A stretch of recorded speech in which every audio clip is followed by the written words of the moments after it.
So hi guys, ఈ వీడియోలో మనం ఒక ఇంపార్టెంట్ టాపిక్ గురించి మనం మాట్లాడుకుంటున్నాము, విచ్ ఈజ్ అబౌట్ ఒక 30 minutes ఇంటర్వ్యూ ఇవ్వడానికి మనం రోజుకి ఎన్ని గంటలు ప్రిపేర్ అవ్వాలి. సో సాఫ్ట్వేర్ జాబ్ రావడానికి దీని గురించి మన టాపిక్ అనేది ఈ వీడియోలో. సో దీని గురించి ఇంకొక విషయం కూడా అప్డేట్ చేయాలి. గవర్నమెంట్ ఉద్యోగాలు గ్రూప్ 1, గ్రూప్ 2 అటు ఆంధ్ర ఇటు తెలంగాణలో ఎవరైతే ప్రిపేర్ అవుతున్నారో దయచేసి this is kind request, me career గురించి ఒక్కసారి పునరాలోచించుకోండి. ఎందుకు ఈ మాట చెప్తున్నానంటే రీసెంట్ గా తెలంగాణలో గ్రూప్ 1 ప్రిలిమ్స్ అనేది రద్దయింది. ఎగ్జామే రద్దయిపోయింది. అంటే ఇంత కష్టపడి ఇంత బాగా డే అండ్ నైట్ కష్టపడి ఒక కొంచెం ఆశతో, కొంచెం కాదు చాలా ఆశతో ఒక ఉద్యోగానికి ప్రిపేర్ అయ్యి దాని ఎగ్జామ్ రాస్తే ఈ విధంగా చేశారు. సరే, ఇది ఎంతవరకు కరెక్ట్ అనేది తెలంగాణ గవర్నమెంట్ కి అండ్ ఆ ఎగ్జామ్ రాసిన అభ్యర్థులకి తెలియాలి. సో నా సైడ్ అయితే నేను కరెక్ట్ కాదేమో అని నేను అనుకుంటున్నాను. కానీ ఇక్కడ నేను ఈ విషయం ఎందుకు చెప్తున్నానంటే, నేను ముందు చెప్పాను, మళ్ళీ చెప్తున్నా, మళ్ళీ కూడా చెప్తాను. మీరు గవర్నమెంట్ ఉద్యోగం సైడ్ రావాలి అంటే, గవర్నమెంట్ ప్రిపరేషన్ సైడ్ రావాలంటే మీరు ఆలోచించాల్సిన ఫస్ట్ పని ఏంటి అంటే, ఎప్పుడో కూడాను ఏదో పోస్టులు పడతాయి, ఎలక్షన్స్ వస్తున్నాయి, మళ్ళీ పోస్టులు పడతాయి, ఇప్పుడు పోస్టులు పడ్డాయి కాబట్టి ఇప్పుడు నా బీటెక్ అయిపోయింది కాబట్టి వెంటనే నేను దీనికి వస్తాను, ఇలాంటి ఆలోచన అనేది మానుకోండి. చాలా క్లియర్ చేస్తుంది, ఇలాంటి ఆలోచన అనేది మానుకోండి. So which is not correct. ఇలాంటి ఆలోచన అస్సలు కరెక్ట్ కాదు.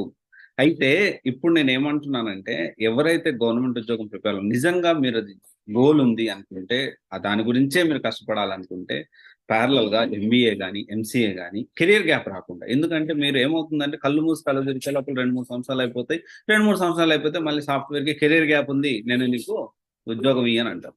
సో కొంతవరకు కొన్ని ఆప్షన్స్ ఉన్నాయి మనకి, ఫస్ట్ జాబ్ దెన్పే ఆప్షన్స్ ఉన్నాయి, రకరకాల ఇప్పుడు ఉన్నాయి ఆప్షన్స్. మరి మీరు 2-3 సంవత్సరాల తర్వాత అప్పుడు ఉంటాయో లేదో కూడా తెలియదు. సో ఇవన్నీ ఒకసారి ఆలోచించండి. అయితే ఆలోచించి అప్పుడు నిర్ణయం తీసుకోండి. అప్పుడు ఇంకొక విషయం ఏంటి, మన మెయిన్ టాపిక్ వచ్చేసి 30 minutes సాఫ్ట్వేర్ ఇంటర్వ్యూ కోసం రోజుకి ఎన్ని గంటలు కష్టపడాలి. బేసిక్ గా చాలా మంది అనుకునేది ఏంటంటే, చాలా మంది మిస్టేక్ ఎక్కడ చేస్తున్నారంటే, నాకు తెలిసినంత వరకు ఈవెన్ నేను అదే మిస్టేక్ కొన్ని రోజులు చేశాను.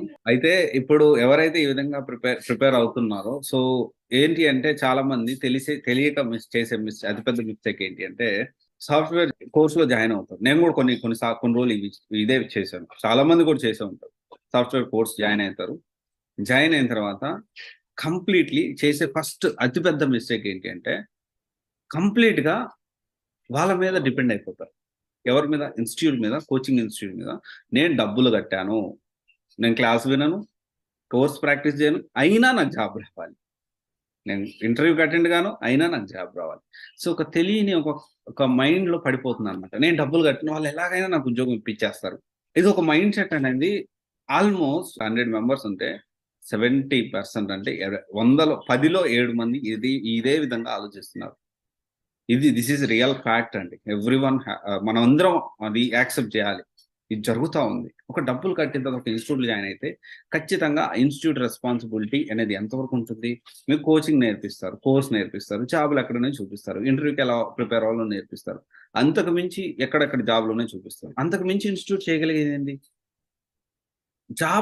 సాఫ్ట్వేర్ జాబ్ రాకపోవడానికి one of the biggest reason ఇది. సాఫ్ట్వేర్ ఉద్యోగం త్వరగా రాకపోవడానికి కారణాలు ఇవి. డిపెండ్ అవ్వాలి, ఎంతవరకు సబ్జెక్ట్ వైజ్ డిపెండ్ అవ్వాలి. జాబ్ అప్డేట్స్ గురించి అది కూడా కొంతవరకే డిపెండ్ అవ్వాలి.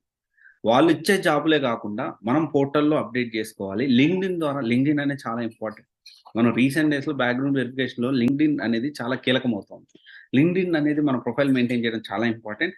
లింక్డ్ఇన్ లో హెచ్ఆర్ కంపెనీ టాప్ పీపుల్ ఉంటారు, వాళ్ళందరితో కనెక్షన్స్ పెట్టుకొని మనం మెల్లగా వాళ్ళ కంపెనీలో జాబ్ ఆపర్చునిటీస్ కూడా ఫైండ్ అవుట్ చేయాలి. దట్ ఈస్ అంటే మనము కోర్స్ మీద, ప్రాక్టీస్ మీద, కోర్స్ నేర్చుకోవడం మీద ఎంత అయితే మనం ఎఫర్ట్ పెడుతున్నామో అంతకంటే 10 రెట్లు ఎఫర్ట్ అనేది జాబ్ తెచ్చుకోవడానికి పెట్టాలి. This is real fact.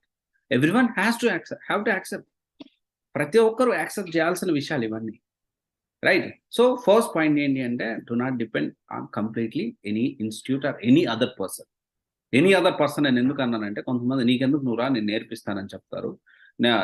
Course నేర్పిస్తానని చెప్తారు. ఆ తర్వాత కొన్ని రోజులు, ఒక వారం రోజులు నేర్పిస్తారు. 10 రోజుల తర్వాత మళ్ళీ గ్యాప్ తీసుకుంటారు. మళ్ళీ 10 రోజుల తర్వాత ఈ విధంగా 2-3 నెలలు టైం వేస్ట్ చేసిన తర్వాత కొంతే నేర్పిస్తారు.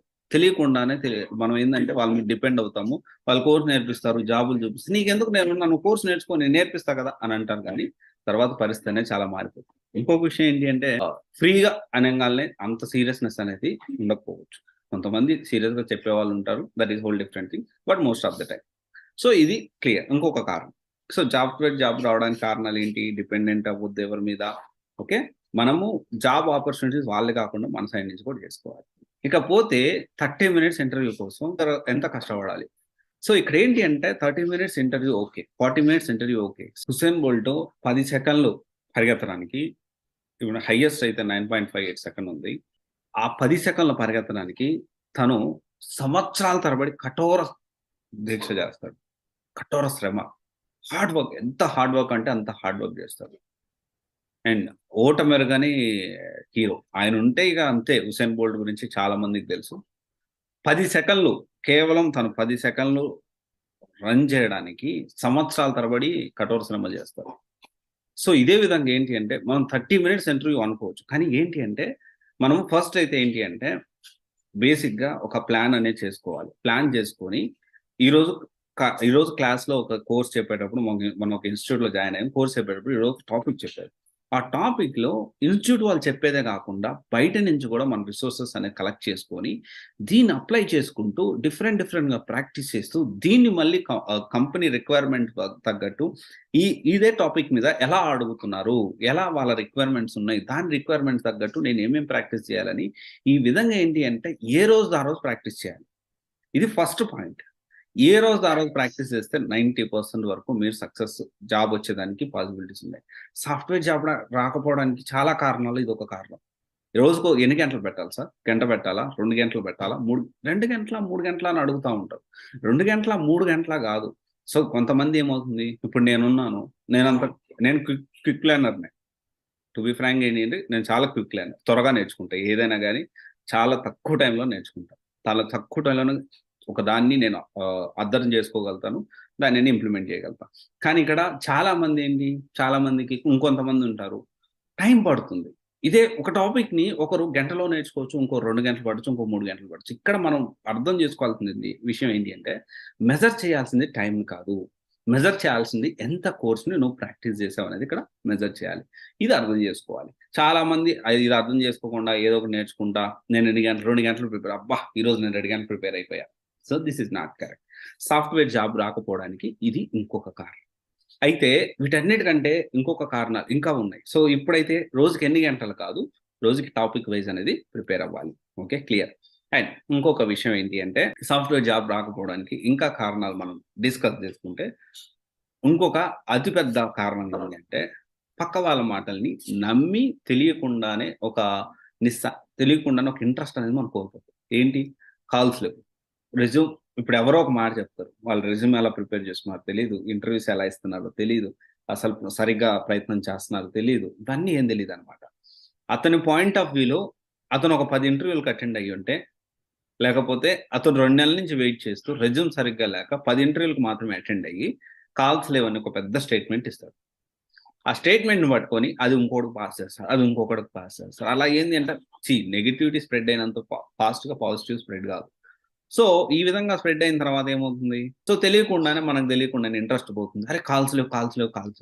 సాఫ్ట్‌వేర్ జాబ్ రాకపోవడానికి అన్నిటికంటే పెద్ద కారణం ఇదేనండి. కాల్స్ లేవు అని మనకు తెలియకుండానే ప్రాక్టీస్ మానేస్తామా? సరిగ్గా కోర్స్ వినడం మానేస్తామా? సరిగ్గా ఇంటర్వ్యూస్ ప్రిపేర్ అవ్వడం మానేస్తామా? సరిగ్గా అప్లై చేయడం కూడా మానేస్తాం. సరే కాల్స్ వచ్చినప్పుడు చూసుకోవచ్చులే. ఎప్పుడొస్తుంది కాల్స్? కాల్స్ అనేవి ఎప్పుడు ఉంటాయి. కొంత తగ్గినియి అనుకోండి, దానికి తగ్గట్టు మనం ప్రాక్టీస్ అనేది చేస్తూనే ఉండాలి. ఎప్పుడు కాల్స్ ఉన్నాయి.